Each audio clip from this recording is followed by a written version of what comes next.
So this is to perform my beautiful client Gigi, just so that you could see what we were working with. She had tons of highlights, but she wanted a more Rudy lived-in look. So I'm just starting off with putting rubber gloves on my hands to protect myself from the color so I can apply her base. I mixed up 5-stroke O and 6-stroke 7-1 in Wella Color Touch with 20 volume.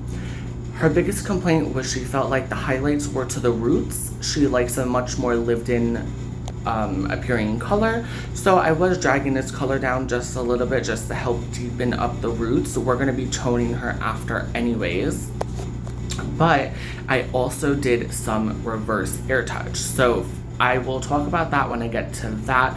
Right here I'm just applying her color just to make sure everything is nice and saturated and covered. She does have a few grays, which is why I opted to put 5-stroke O in, but I didn't want it to grab too dark since ash normally grabs a little darker.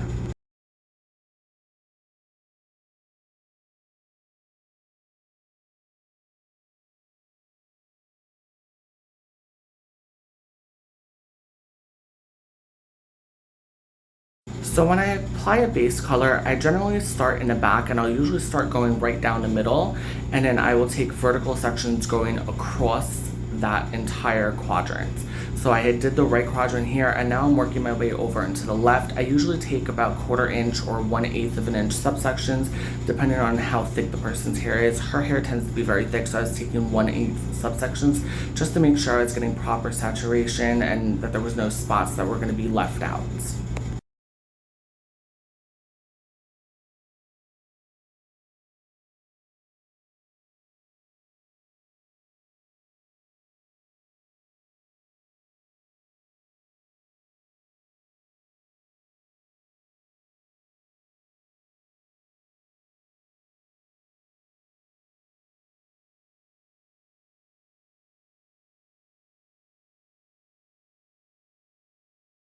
Now that I've reached up to the front, I am just going to pull everything again in vertical sections all the way back so that it's off her face. I don't have to worry about the hair falling in her face and color getting on it. And when I reach the hairline, I try to follow the hairline as much as possible so that this way the client doesn't have a huge stain. Obviously, we're going to shampoo it and remove, as much of the stain as possible. But again, I try to be as neat as possible when applying color, especially around the face, because clients pick up on that. And that is definitely something that you want to be cautious about.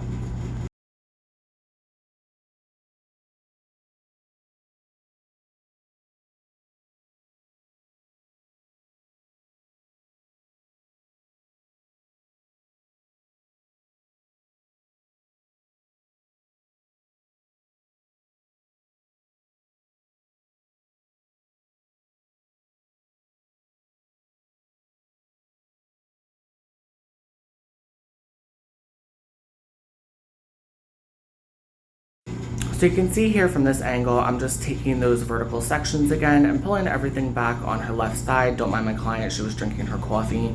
And then we got, very in-depth into a conversation, so it is what it is. But as you can see here, I am just going around her hairline like so, making sure that there's no color dripping on her face or anything like that. And then I'm just making sure that everything is nice and neat.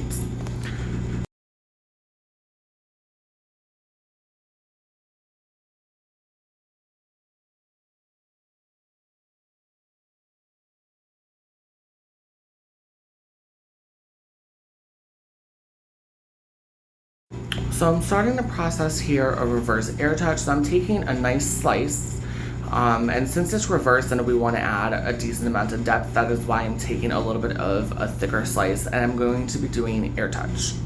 So instead of highlighting the longer strands like most people or most times, I am going to low light the shorter pieces so I can get rid of the highlights on those strands and bring the depth of her root color back down into the highlights so that it creates a little bit more of a seamless blend. When we go in and shadow root her and tone her, we're going to further that and just make sure everything's nice and covered. I did about 5 of these foils, and I just basically did almost back-to-back slices. I left a tiny little bit of hair in between, but I just wanted to make sure that it was covering as much space on her head as possible just to break up that line. And like I said, when we go in to do her shadow root and her gloss and toner, whatever you want to call it, we're going to be covering the rest of the roots anyway and just furthering that blend. And for her low light here, I'm using Wella Color Touch in 671 with a little bit of 6.0 in there as well. She likes a very muted, very ashy base. She does not like any warmth at all, so I'm just gonna stay away from adding warmth in to make sure that the client will be happy. And I use 13 volume with that as well, just so that this way it wouldn't process too fast and get too dark. It gives us a little bit of bind time. And I did start my timer for her base color, which is 45 minutes, before I started the Airtouch. So the Airtouch will be basically sitting on, for the most part, the entire service, which is why I opted to use 13 volume, so it wouldn't grab too dark, especially since we're doing more of an ash color. And I might even end up pulling them, you know, maybe when there's like 10 minutes left on her base color, just to make sure that I don't have to worry about them grabbing too dark. And this is pretty repetitive. I will show you what the finished result looks like, of course, because we're going to blow her out and you'll get to see that depth and dimension. I took some before, so you'll really be able to see the lines that were in the hair, because she just was not feeling it.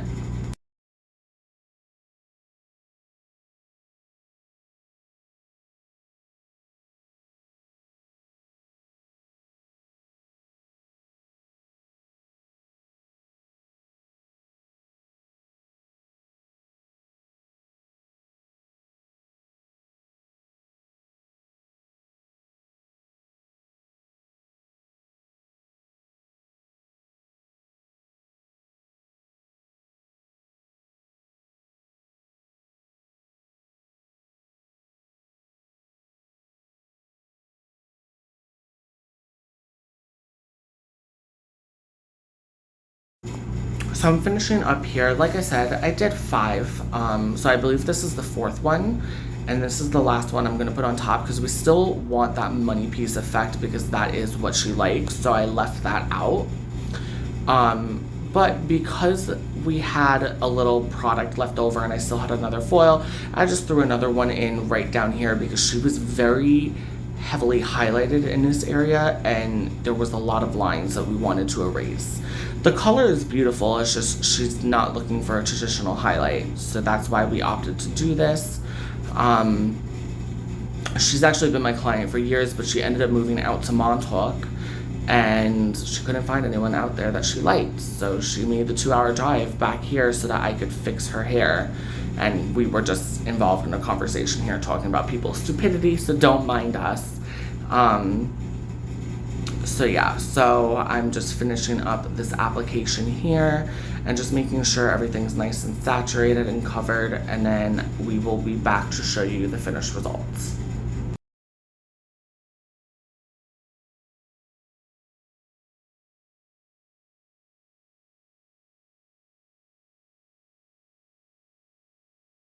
And once you're done, make sure to take your gloves so you don't get the color on anywhere, and then just so you could see what we did here.